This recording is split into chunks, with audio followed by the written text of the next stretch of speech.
Hi everyone and welcome to this new video. In this video I want to talk about the current crisis that is going on with CrowdStrike because it is an extremely interesting and important subject to just discuss and to talk about.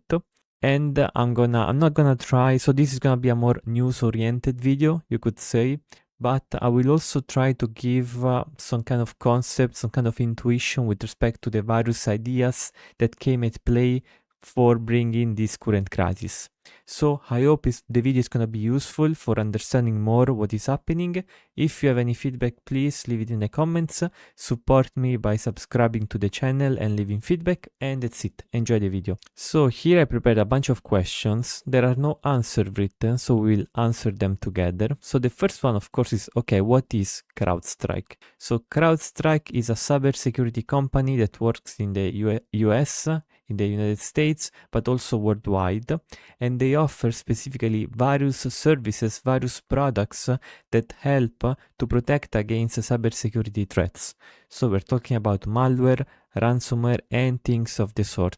Any sort of malicious software, this kind of the products that CrowdStrike offers are meant to do active monitoring and protection with respect to those threats. Now, among the products offered by CrowdStrike, there is one specific product which is called EDR, and this is the product that got a bug, whose bug caused a lot of damages.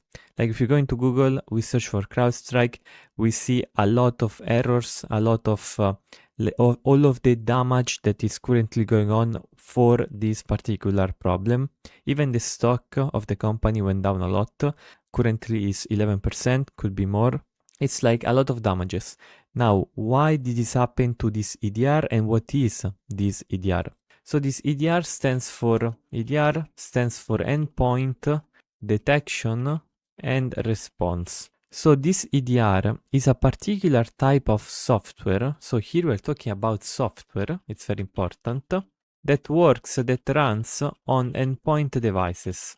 Now, when we talk about an endpoint device, we are talking about a device that is used by the consumers, by the clients, by the customers, such as the laptop of a worker in a company is considered endpoint, or a terminal in a train station or in an airplane station or in an airplane is considered an endpoint, or like the terminal for the ATM is also considered an endpoint. In hospitals, the terminals that you have to use to do the various maintenance and stuff to check out the patients.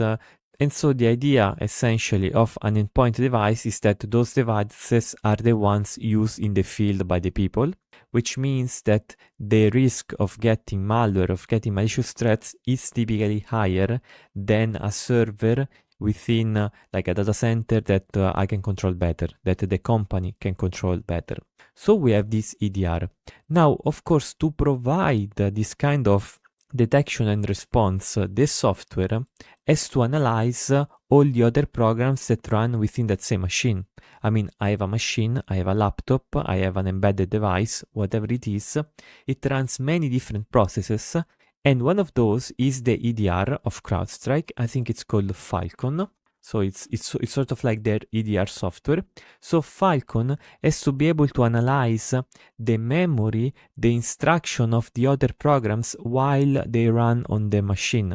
This means that it has to have special permissions, special privileges. Now, when you think about an operating system, a simple sort of representation of what is happening is as follows.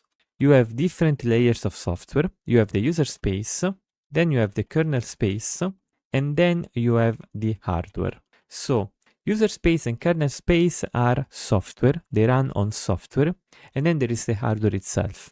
Now, user space is comprised by most programs you typically use every day, like using a browser, Chromium, Chrome, or Firefox. That is a program that runs on user space. Yeah, for example, I'm using Emacs. It also runs on user space to do all the text editing and stuff. So generally, when you have a program that runs on user space, that program will have to access at some point hardware resources such as memory and processing power, so CPU time. So how does the user space program access the hardware? It does not do it directly, because it would be really hard to do it directly for every different piece of user space software, but rather the idea is to implement an abstraction layer called the kernel space, which takes care of all the hardware details. So there is a specific software interface between the user space and the kernel space, which is implemented through so-called system calls. So the system call is a software method, the software interface that tells a program from user space, okay, kernel, can you do this for me? For example, when we do a write call, we want to write something in some memory, like in the screen, for example. Well, to implement this, the idea is that the user space calls a write in the user space. This calls a write in the kernel space, so we bridge this gap through system call. Literally, the processor stops and gives control to the instruction of the kernel, so we go into kernel space. And then the kernel interacts with the hardware through specific code, which is like there's a lot of code in the kernel, but the kernel itself is made up also of drivers. So like drivers are specific software that allow you to extend the capabilities of the kernel. Now, why are drivers interesting in this discussion? This is because this EDR, this Falcon EDR, is implemented through kernel drivers. Specifically, we are talking about the Windows operating system, and we're talking about Windows kernel and Windows drivers. So you can think of like this is the core of the kernel, but then this core of the kernel can be extended through the addition of drivers, and drivers, they run with sort of like the same privilege level of the kernel. So they have access to a lot of resources, to a lot of permissions, and this also means that they can cause a lot of damages. And then on top of this, you have an abstraction layer, which is a user space. You can think of like this, you can think of like the user space extends, but here there is like a hard difference between the outer shell and the inner shell. So the idea is that this EDR is implemented as a driver running on the kernel space. So what was the problem? Well, apparently, CrowdStrike pushed an update to the Falcon EDR, to the Falcon software, and this update broke the code that was running as a driver on the kernel space, and this in turn created the havoc that we are seeing. And the consequence of this fact, of the fact that there was a bug in the driver running on the kernel with respect to the EDR of CrowdStrike, created the havoc that we see. So essentially, all Windows computers that received this update received a blue screen of death. Why? Because during the execution of this driver, something broke off, an error occurred, and the system was not able to properly recover, because this code runs on the kernel.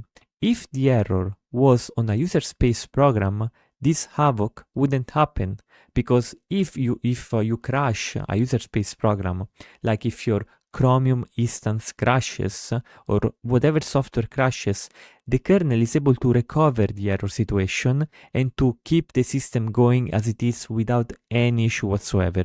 The only issue is with respect to the single program that it crashed. However, since this driver is running on the kernel space, a single failure can destroy the whole system.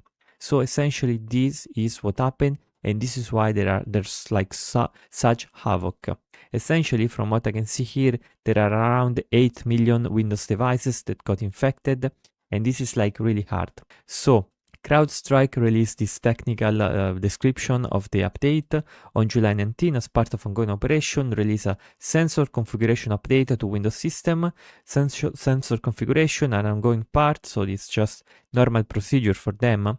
However, the thing is that they change a particular file, so they did not update the code itself, they just update a file that was used by the kernel code, and apparently this change in content, this change in data, broke the parsing logic of the code. So the code was not able anymore to read the proper data. So impact. Customers running Falcon sensor for Windows version 7 and above that were online between may be impacted, were susceptible to a system crash. Configuration file printer. The configuration files are referred to channel files and are part of the behavioral protection mechanism. So what got updated was a particular channel file. And essentially, the idea is that the channel files reside in this directory. And indeed, one of the fixes that was found to recover the situation was to find the channel file that was changed by the update and delete it. However, to do that, you have to boot Windows into a safe mode, into recovery mode, and then you can do this change. And this becomes much harder if you have the disk encryption of BitLocker enabled. So it's gonna be much harder. So channel file 291, remediation, the most up-to-date. So let's see in our blog, what about this? Remediation guidance hub, statement from the CEO, technical details.